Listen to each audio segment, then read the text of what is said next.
모세가 갓 지파 곧 갓 자손에게도 그들의 가족을 따라서 기업을 주었으니 그들의 지역은 야셀과 길르앗 모든 성읍과 암몬 자손의 땅 절반 곧 라빠 앞에 아로엘까지와 헤스본에서 라맛 미스베와 부도님까지와 마하나임에서 드빌 지역까지와 골짜기에 있는 벳하람과 벳니무라와 숲곳과 사본 곧 헤스본 왕 시온의 나라의 남은 땅 요단과 그 강가에서부터 요단 동쪽 긴네렛 바다의 끝까지라. 이는 갓 자손의 기업으로 그들의 가족대로 받은 성읍들과 주변 마을들이니라. 모세가 므낫세 반지파에게 기업을 주었을 때 므낫세 자손의 반지파에게 그들의 가족대로 주었으니 그 지역은 마하나임에서부터 온 바산 곧 바산 왕 옥의 온 나라와 바산에 있는 야일의 모든 고을 60성읍과 길르앗 절반과 바산 왕 옥의 나라 성읍 아스다롯과 에드레이라. 이는 므낫세의 아들 마길의 자손에게 돌린 것이니 곧 마길 자손의 절반이 그들의 가족대로 받으니라. 요단 동쪽 여리고 맞은편 모압 평지에서 모세가 분배한 기업이 이러하여도 오직 레위 지파에게는 모세가 기업을 주지 아니하였으니 이는 그들에게 말씀하신 것과 같이 이스라엘의 하나님 여호와께서 그들의 기업이 되심이었더라. 오늘은 공평하신 하나님이라는 제목으로 함께 은혜 나누기 원합니다.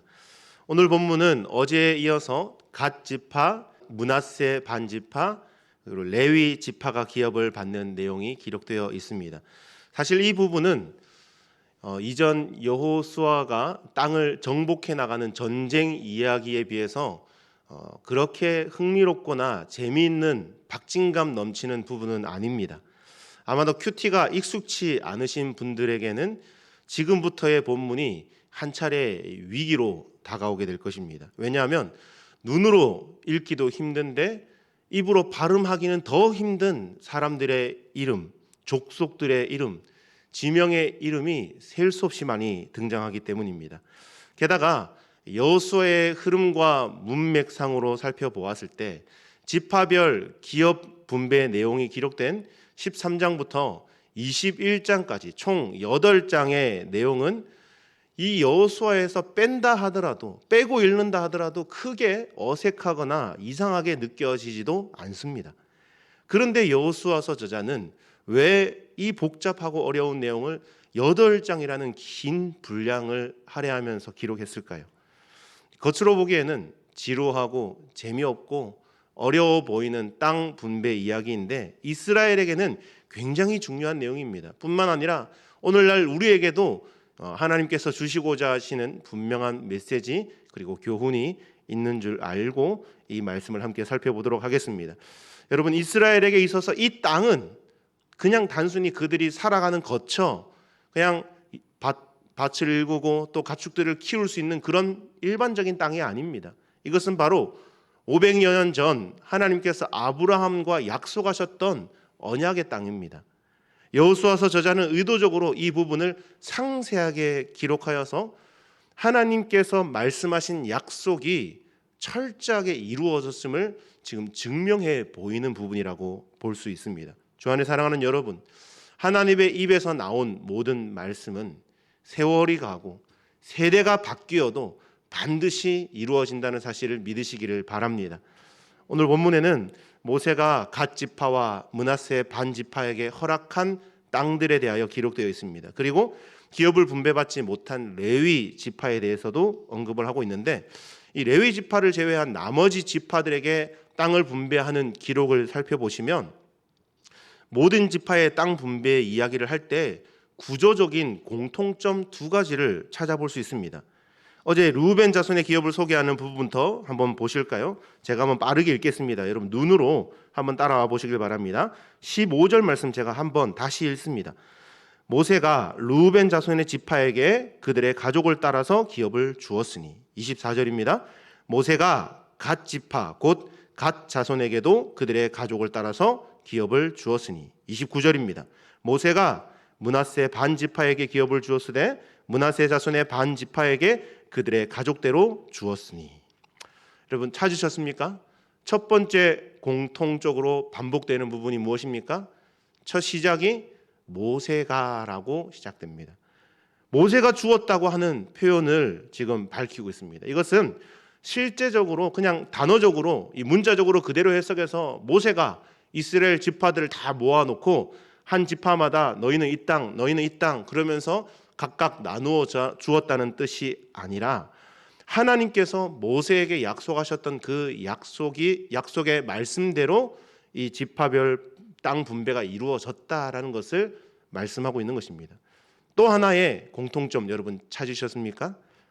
각 구절마다 마지막에 어떻게 마무리가 됩니까?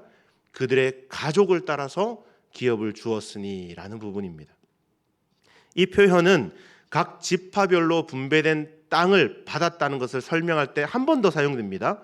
읽지는 않겠지만 23절, 28절, 31절에서도 동일한 표현으로 그들의 가족대로 받으니라라는 말씀이 다시 한 번 더 설명됩니다. 하나님께서는 모세를 통하여 이스라엘 지파에게 땅 분배를 해 주십니다. 그런데 어떤 원칙을 가지고 땅을 분배해 주셨느냐? 그 지파들의 가족의 수에 따라 분배해 주셨다는 것입니다. 가족에 따라서. 그러면 무슨 말입니까? 가족이 많은 지파는 많이 받았고 적은 지파는 적게 받았다는 것이 됩니다. 이것을 통해서 우리는 공평하신 하나님의 성품을 찾아볼 수 있습니다. 이와 비슷한 이야기를 신약 성경에서도 살펴볼 수 있는데 우리 한번 찾아볼까요? 사도행전 2장입니다. 사도행전 2장 44절 45절 말씀입니다. 신약으로 넘어가셔서 사도행전 2장 44절 45절 우리 두 절의 말씀 함께 찾으신 줄 알고 한 목소리로 읽습니다. 시작.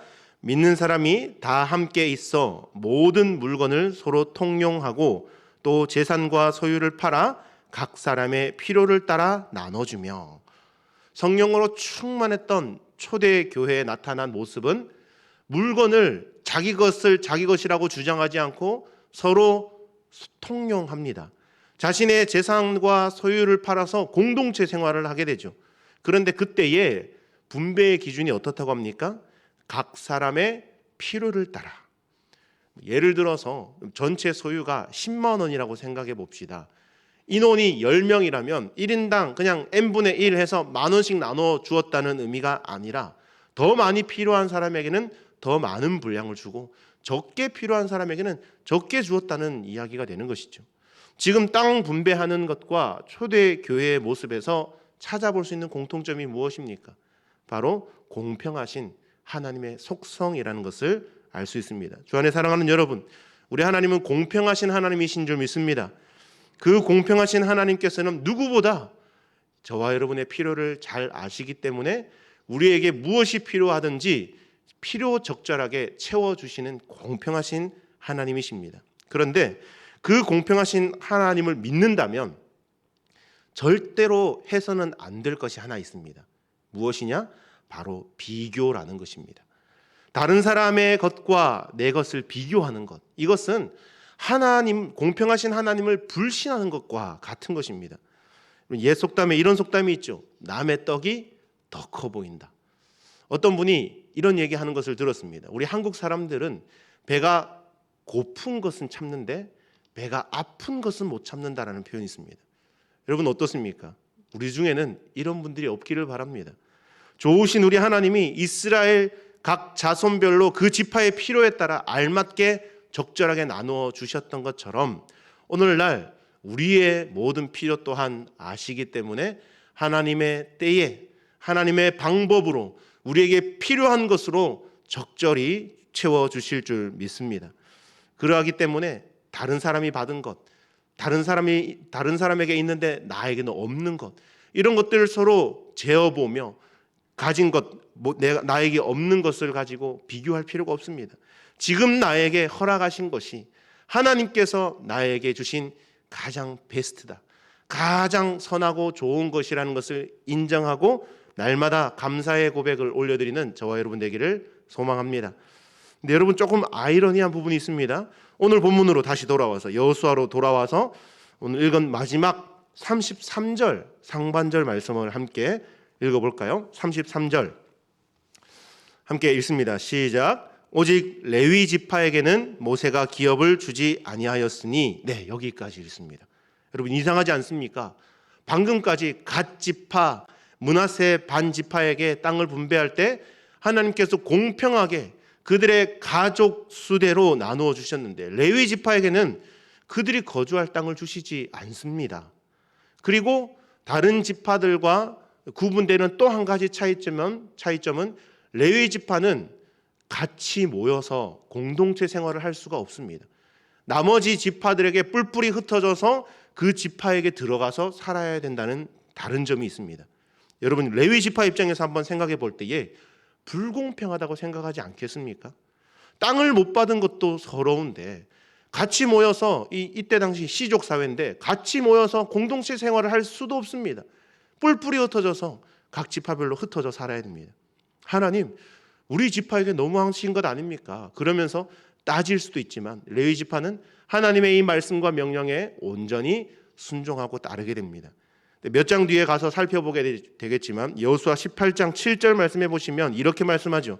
레위 사람은 너희 중에 분깃이 없나니 여호와의 제사장 직분이 그들의 기업이 됨이며 라고 말씀하시면서 그들이 앞으로 어떤 일을 감당해야 될 것인가 말씀해 주십니다. 레위 지파는 땅을 기업으로 받아서 땅을 가꾸고 일구고 가축을 키우면서 살아갈 필요가 없습니다. 하나님의 전에서 하나님의 제사를 돕는 제사와 관련된 직무를 감당하는 영적인 일을 맡게 됩니다. 그러면서 33절 후반절에 어떤 말씀을 하십니까? 놀라운 말씀을 하시죠. 이스라엘의 하나님 여호와께서 그들의 무엇이 되셨다고요? 기업이 되심이었더라. 할렐루야. 여러분 이것보다 더 큰 기업이 어디 있겠습니까? 땅을 분배받지 못한 레위 지파 입장에서는 섭섭할 수도 있었을 것입니다. 다른 지파들과 비교하면서 하나님 왜 다른 지파들에게는 땅을 주시고 가족들도 함께 모여서 지파가 함께 모여서 살아갈 수 있게 해주셨는데 우리 지파는 땅도 안 주시고 왜 우리 지파는 이렇게 흩어져야 됩니까? 라고 하면서 다른 지파들과 비교할 수 있고 불평할 수 있습니다. 그러나 하나님께서는 이 레위 지파에게 하나님을 예배하는 하나님께 제사하는 귀한 사명을 맡겨주시면서 이 레위 지파의 기업이 하나님이 되어주시겠다라는 위로와 도전의 말씀을 주십니다. 여러분 오늘날 레위 지파가 누구입니까? 어떤 분들은 오늘날 레위 지파가 옛날 성전에서 제사의 직무를 감당했기 때문에 교역자들, 목회자들만 레위 지파라고 생각하시는 분들이 계십니다. 그러나 그것은 단순히 기능적이고 직무적인 부분일 뿐 영적인 레위 지파는 하나님께서 하나님의 자녀로 특별히 택하시고 부르시고 세우신 우리 모든 성도들이 영적인 레위 지파인 줄 믿습니다. 이를 잘 설명하는 말씀이 베드로전서 2장 9절 말씀이죠. 오직 너희는 택하신 족속이요 왕 같은 제사장이요 거룩한 나라요 그의 소유된 백성이라고 말씀하십니다. 따라서 이 시대의 모든 성도들은 영적인 레위 지파의 기업을 받았고 그 영적인 레위 지파의 기능을 감당해야 되는 자들인 것이죠. 주 안에 사랑하는 여러분, 우리 성도들은 이 땅을 기업으로 삼으며 살아가는 자들이 아닙니다. 우리의 소망은 저 천국에 있으며 우리의 영원하신 기업은 오직 예수 그리스도이심을 믿으시기 바랍니다. 다른 사람들이 뭘 얼마나 많이 받았고 적게 받았느냐는 중요한 것이 아닙니다.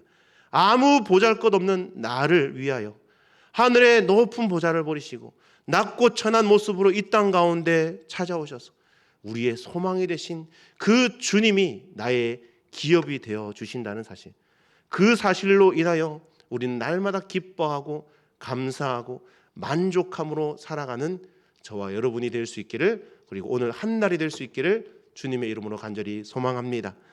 우리 시간 함께 들은 말씀을 기억하며 기도하기 원합니다.